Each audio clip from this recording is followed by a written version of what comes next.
I am Ferdinand Marcos, and I am the President of the Republic of the Philippines. I stand today on behalf of 110 million Filipinos. Hi everyone, hello universe, it's me again. Shout out sa inyo. Tingnan nyo po ang Pangulo. Makikita nyo mga kababayan, sa itsura niya talagang sobrang inis niya. Bakit kanya? Ay nagpunta po siya dyan po sa Barangay Phil, Baliwag, Bulacan. Mayroon pong nag-report sa kanya, sa kanyang website, sa isumbong mo sa Pangulo. Yung isang project dyan, nakaw, binayaran na hanggang ngayon, wala malang puste, di kayo naloka. Yan po yung tinatawag na ghost project na sinasabi ni Secretary Bunuan kahapon doon sa Senate hearing. Nako, ay nako, sabi po dito mga kababayan, sabi dito, look, President Ferdinand Marcos arrived at Purok 4, Barangay Phil, Baliwag, Bulacan this Wednesday morning, August 20, to inspect the reinforced concrete river wall project in the area. Grabe kayo mga contractors. Mga salot kayo talaga. Tigyan kayo ng pundo ng pamahalaan, ganyan pa ang ginagawa nyo. Grabe kayo, wala kayong puso talaga. Sa mga LGUs naman dyan, hindi man lang kayo kumilos. Biro nyo. Nabayaan nyo na ganyan ang ginawa sa lugar nyo pag nagbaha, tapos isisisi nyo sa gobyerno. Kayo din na may kasalanan eh. Ito yung mga highlights mga kababayan. O yan yun yung sinasabi niya. Biro nyo, binayaran na, tapos wala pang wala man lang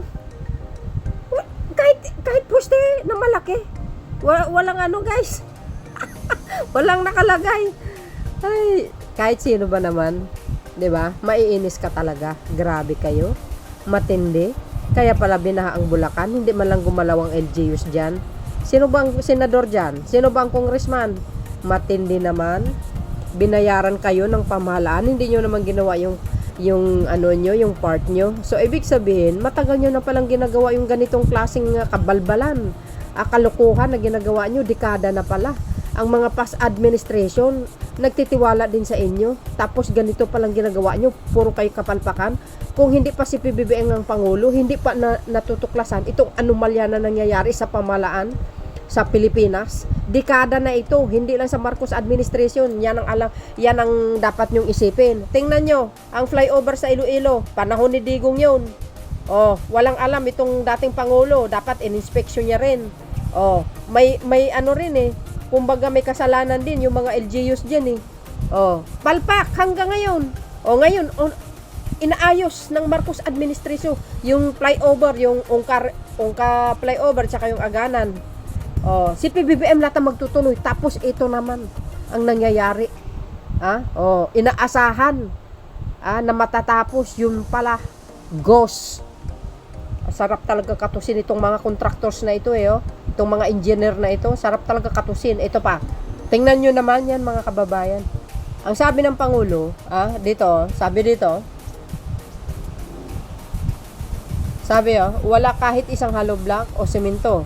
In-inspeksyon ni President Bongbong Marcos ang napaulat na ghost project sa Barangay Phil sa Baliwag, Bulacan na nagkakahalaga ng 55 million OMGO 730,911. Grabe kayo naman, wala man lang kayo awa. Grabe yung pangungutong nyo sa pamahalaan Ayon sa Pangulo, ipinagtatakan niya kung bakit hindi mahanap ang kontraktor sa likod ng proyektong ito. Wala na, tinangay na yung pera, Mr. President. Hinahanap pa rin namin, kaya hindi na namin malaman. Siguro nakailang layer ng subcontractor, kaya wala ng record. Bakit yung DPWH hindi nyo malang inusisa ang buong credibility, ang mga buong pagkatao nitong mga contractors na ito, kung sila ay bihasa sa mga ganitong klaseng mga proyekto? Sila ba ay tested na sila ba ay talagang konkreto sa mga ginagawa nilang mga proyekto? Dapat inuusisa din mga kababayan. Tingnan nyo naman ito bumaha, kumbaga tumaas ang tubig, natural aapaw yan kasi wala kaya nababahaan ng Bulacan kasi dahil dito sa kapalpakan wala man lang gumagawa. Yan, na surprise kayo sa pagpunta ng Pangulo, wala malang tao na datna na nagtatrabaho. Sus, Maria Josep. At thank you doon sa nagsumbong. So, ayan.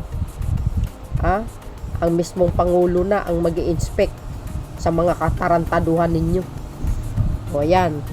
O, ito pa, mga kababayan. O, ayan. Tingnan nyo. O, see? Ang laking pinsala yan. Pag umapaw tubig, wala flat. O, di ba? O, pag nabahaan kayo, isisisi nyo sa gobyerno, sabihin, walang tulong ang gobyerno. Ngayon, dumating si Pangulong Marcos Jr., kinumpleto niya ang pundo nyo. Yan naman ang resulta na ginagawa nyo. Oy, mga LGUs, gising din naman kayo. Grabe kayo, Antindi nyo. Ayan, nakakapamaywang na lang si Pangulong Marcos Jr. sa inis. Naiinis siya, mga bes. Siyempre pera yun sayang yung proyekto. Inaasahan niya din na matapos. Biro nyo yun. Ayan, tingnan nyo nga. Alam nyo, baka hindi nyo alam, sa mga dilis na nagpapakalat ng fake news ngayon, maraming proyekto si Digo nga napalpak. Si PBBM na nagtutuloy. Itong mga ginagawa ng mga contractors, dekada na po yan. Kaya nga, nagpapasalamat tayo kay Pangulong PBBM dahil sa alangang malakas loob. Nasugpoon itong mga ano na ito mga salot sa lipunan. Puro kayo kickback. Masiba kayo talaga sa pera, pero hindi nyo malainisip yung mga mamayang Pilipino, kawawa. Grabe kayo talaga, Grabe kayo as in. 'Di ba, mga kababayan? Ayan, tingnan nyo naman yan. Natutuwa ba kayo sa ganyang proyekto? Pulipid na, tapos ganyan. Wala man lang. Grabe yung mga tao talaga. Basta pirang pinag-usapan, masiba kayo talaga. Sabi dito ng PCO, lumabas na isang ghost project ang reinforcement concrete river war sa Purok 4, Barangay Phil, Baliwag, Bulacan. Matapos personal na inspeksyon ni Pangulong Ferdinand Marcos Jr. kasunod ng report na ipinadala sa sumbong sa Pangulo PH. Ayan, Diyan nyo isusumbong, Diyan. Dito nyo isusumbong, mga kababayan, Ito, ayan. Ang halagang 55.7 million na flood control project ay idiniklarang 100% complete. Agay na scam ang pamahalaan, complete at fully paid noong Hunyo 2025. Biro nyo yun. Ngunit, nang ito'y puntahan, walang nakatayong pader, walang materyales at walang ebidensyang nagsimula man lang ang trabaho. Naku, swerte nyo, hindi akong Pangulo. Kawawa kayo sa akin talaga Sabay ganun, mga bes. Pero alam nyo, nananatiling kampante pa rin ang Pangulo, pero makita nyo yung galit niya, guys. Sa totoo lang. Biro nyo yun. Natural, titingnan niya yung tawag dito, yung bakal. Pag yan hindi pumasa sa mata ng Pangulo, delikado kayo, gigibain niya yan. Yan lang, nakumpleto na yung pagbabayad sa inyo, tapos wala man lang nakatayong poste. Ay, mga salot kayo talaga. Sino bang LGUs dyan? Oy, Sir Mayor, dapat tinulungan nyo rin po ang DPWH. Grabe kayo, matindi, mga bes. Ano nangyari sa mundo, Anong kapalagayan nyo, mga kababayan? Ano yung masasabi nyo dito? Yan, tiningnan niya yung mga resibo. Ayan. Ito, mga kababayan, tiningnan ng Pangulo. Tiningnan official receipt na nagpapatunay na nagbayad ang DPWH Bulacan 1st District Engineering Office ng higit 55 million sa Siam Siam Construction Trading. Sa ano pala to?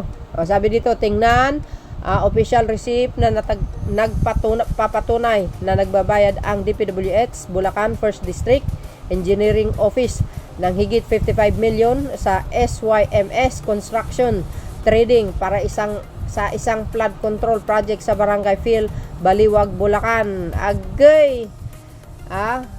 Engineer sa 1st District ng Bulacan, sir. Dapat inire-report nyo kay Secretary Bunuan yan. Oh, you see, pinagkatiwalaan kayo. O ngayon, ano nangyari sa project nyo dyan? Dapat araw-araw nyo in-inspect po yan. O dapat yung mga LGUs gumalaw din. O para naman sa kapakanan nyo po yan eh.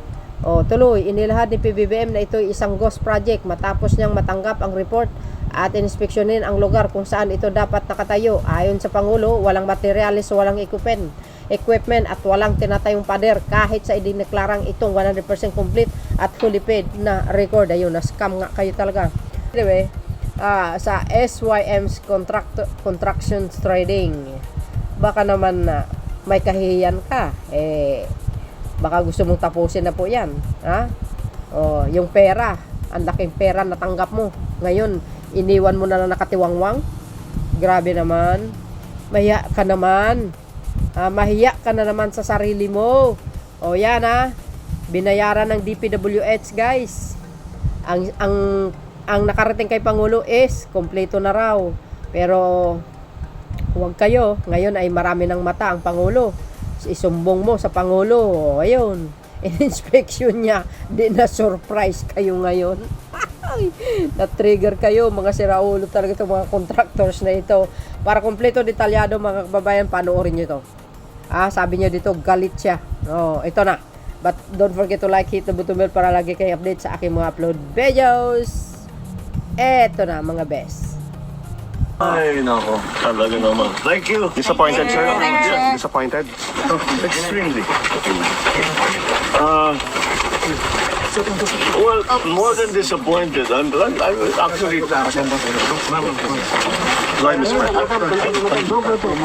I'm getting very angry. It's what's happening here. Dati lang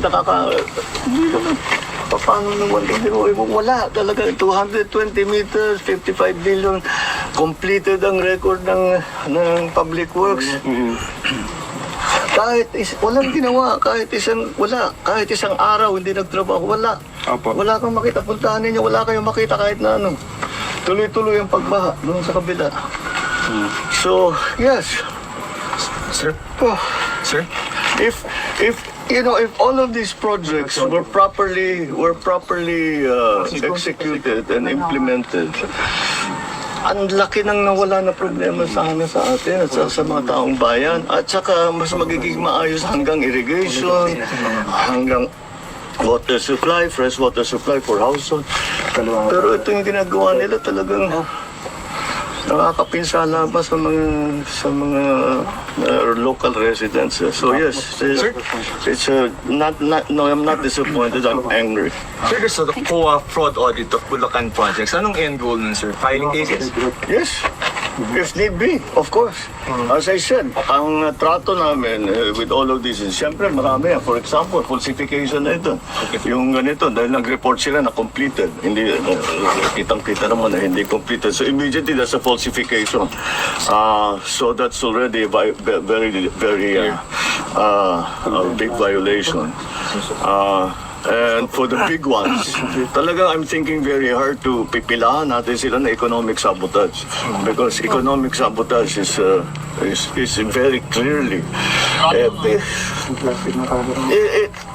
tignan natin yung utang ng gobyerno ng Pilipinas, ng Republika ay mababawasan kung naging maayos lahat itong kasi ngayon babalikan na natin ngayon to, saan napunta yung pera, hahabulin natin, kakasuhan natin sila, how long will that take? Hindi ba? In the meantime, we have to actually still build the flood control project. Sir, nationwide yung filing, no? I'm sorry? Nationwide po yung filing ng cases if need be. Well, no, it depends on what our findings will be. So there's a legal team working on that. But in the meantime, we are continuing to go through the records of Public Works and all the big contractors to see kung tumutugma yung kanilang report doon sa mga sinusumbong sa atin ng taong bayan.